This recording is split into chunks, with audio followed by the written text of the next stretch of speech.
fun. Black cats and voodoo dolls. Hey everybody, I'm Rebecca Gordon. I'm Sylvia Gordon. I am wrapped up in my medical tape from my vitamin infusion today, and we are unwrapping What happened in insurance last week with my best friend Ricky Martin. Seen him in concert twice. So we've had a lot of questions lately about principal agents and corporations, and where does a principal agent have to be licensed? Do they have to be an agent in the corporation? Blah, blah, blah, blah, blah. So we sent out a newsletter, a whole lot of Medicare newsletter recently. If you did not read it, go back and read it, because there's about 3 pages of factoids that people don't know, which is what we compile and wait to send it out once we have a whole bunch of stuff. So we don't send it out every week or every month. We send it out when we get a whole bunch of stuff to send out. And a lot of questions we get is around the principal agent. So let's just talk about United Healthcare. United Healthcare, if I am the principal agent of the corporation, I have to be licensed and appointed in my home state. Yes. But in all my non-resident states, I don't have to be appointed. I don't have to pay those individual appointment fees. Only my corporation has to be appointed. That amounts to thousands of dollars a year in unnecessary state appointment fees that a lot of agencies are paying that they shouldn't be paying. So why would a state allow them to pay a fee that they don't have to? Where's the money? What'd you do with the money? You put the money away? It's in the bank earning interest. Because the states want the money. They're not going to say, hey, dummy, you don't have to pay this money. We'll take your money all day long. We want you guys to keep your money and spend your money on leads to grow your business. So some states you do have to be licensed, but not all states. No, that's the thing. Everybody's making this mistake. She said licensed. I'm not talking about licensed. Every state you have to have a non-resident license. I'm talking appointed. Okay? You have to be licensed, but you don't have to be appointed as an individual. So if you have a question, put it in the comments. If you have an agency and you're not selling just in one state, you're in multiple states, you need to understand this, and most likely your admin person that does it for you needs to understand it. So do an example. I love examples. So I'm licensed, I have a non-res license in Ohio. Right? But now you're saying... Now the corporation has to be appointed in Ohio. Okay. And the corporation will have to pay the appointment fee in Ohio. For that carrier. For that carrier. The appointment fee is for the carrier. But you don't have to be appointed. Now that's with United Healthcare. Now let's do Humana. Humana, the corporation has to be appointed, and you have to be appointed. But the cool thing is, Humana will pay the appointment fees. Okay? Humana pays the non-resident appointment fees as long as you meet their minimum production requirements, which is very modest. Okay? Now let's do Aetna. I'm going to Wisconsin. Aetna pays the fees. Aetna requires the individual, we'll come back, the individual and the corporation to be appointed in the non-resident state, but Aetna pays the fees. Not a problem. Now let's do Anthem.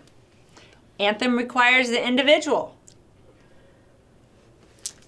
and the corporation, and they charge you the fee. Okay? So yeah, it's all over the board. No wonder your admin can't get it right, and if you're the admin, no wonder you've been screwing it up. And it changes. But I brought this up because Florida is already one of our most expensive states for non-resident appointment fee, and then they have recently raised it. So states are always raising these. And one of the questions we get a lot is agents go, hey, I just got this bill. Right. They're taking all these appointment fees out of my renewals. I don't want to be appointed in Nebraska, Vermont, and Rhode Island next year. Once they've taken the fee out, it ain't coming back. That's gone, baby, gone. Your money's gone. Your money's gone. And if you are from the 80s and you can tell me, Gone Baby Gone, what song that is from, I will give you a super big present. I don't even know what that's from. It's one of my favorite bands from the 80s. There's got to be some 80s freak punk rocker former person that knows what I'm talking about. You just saw them in concert, didn't I you? just saw them in concert. Dream come true. Gone, baby, gone. My love is gone. Tell me who I'm talking about. Okay, well, once the money's gone, once the money's taken out, it ain't never coming back. You have to be proactive. Look at it every year and say, what states do I need to be appointed in? And then this is the question. I need people to do the math right now. They're like, oh yeah, I'm appointed everywhere. Like, we're in Indiana. I'm appointed in Michigan, Illinois, Ohio, Kentucky, Tennessee, blah, blah. And they act like it's no big deal. It's a big deal, people. Look at those fees. The resident, the licensing fee, and the appointment fees, because you do the corporation and the individual, and it's a lot of money. Okay? Now let's say you only sold 2 cases in Kentucky last year. Right. You got it was all eaten up by your licensing fee and your appointment fee.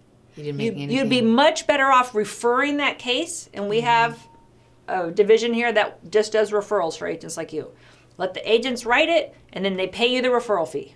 The money will upside. Yeah. You'll make more money on the referral fee than you will after you subtract out your non-resident license and appointment fees when you don't do hardly any business in those states. So if you need our referral program, we have the flyer that we can email to you. Ask us for it in the comments. Get yourself set up to have a successful AEP. When that client comes in that says, hey, I'm moving, do you have an agent you can recommend to me in Oklahoma?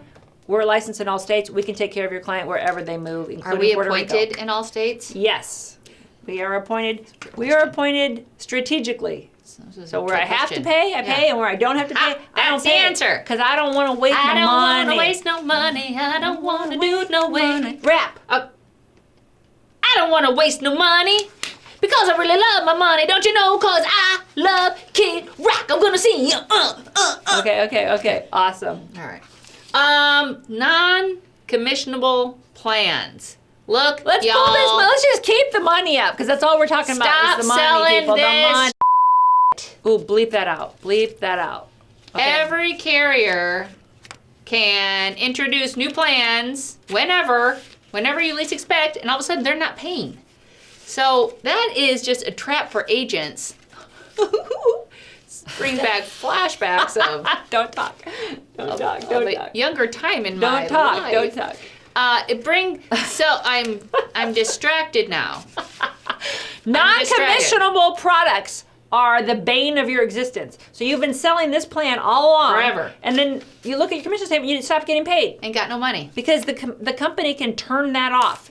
And then you kept selling because you not didn't read fair. all your emails. I don't like And it. you're furious, and then our phone's ringing. And you should be furious. So especially in the dual market, especially at this time of year, a lot of plans have switched from commissionable to non-commissionable. Before you sell your next dual plan, make sure it is still commissionable. Hop on the website. Is Hop that on where the you find website it? and check it out. Don't just keep Don't doing do it. business as usual, because right now people are hitting a lot of roadblock. I got my braces on, I can't talk. Roadblocks, Roadblock. and they're selling plans. Now I do have agents all the time that go, I don't care if I get paid. I'll just do what's right by my client. Okay? Okay. But the majority of people say, I can't pay my bill with goodwill. Right. I got to pay my mortgage and my car payment with real money. Yeah. And so I can't afford to sell plans that are non-commissionable. Help me out. So be aware that is happening. Be aware. What else you got? So the other thing I want to talk about is chargebacks. I'm going to take your money out now because that's I can take it out. You talk about distracting. Okay. In October, if you write people that are turning 65, aging in, and they're getting Medicare Advantage for the first time with the October 1, November 1, or December 1 effective date, okay? So they're coming in the last quarter on a 2019 plan. Yep. And then they want to move, January 1, they decide they want to move to a different plan. That is not a chargeback situation. That is good news. That is good news. Okay, so normally if somebody changes their plan within 3 months, that's a chargeback. 100% commission goes back from the agent. But not if they're enrolling for the first time with the October 1, November 1, or December 1 effective date. So that's good news. So we have a silver platter here. It's actually gold. And we have a giveaway, which is a little change purse. It's like a coin, It has like you put your our coins in there. president's face, and it says, "You're welcome." I like that. And what is our call to action on this? Okay, so for this beautiful piece of fine china from China, this is what you need to do. I want to know of any plans that you know of right now that are non-commissionable. I want you to put them into the comments, and then that way we could add that into a whole lot of Medicare, because what you know, chances are someone else wants to know. And the first person who can do that for us, this is coming to you. I'm going to include a mint, because this could also be a mint tray. It could very well be. Thank you for watching us this week. We hope the information helps you be more productive. Tune in again next week.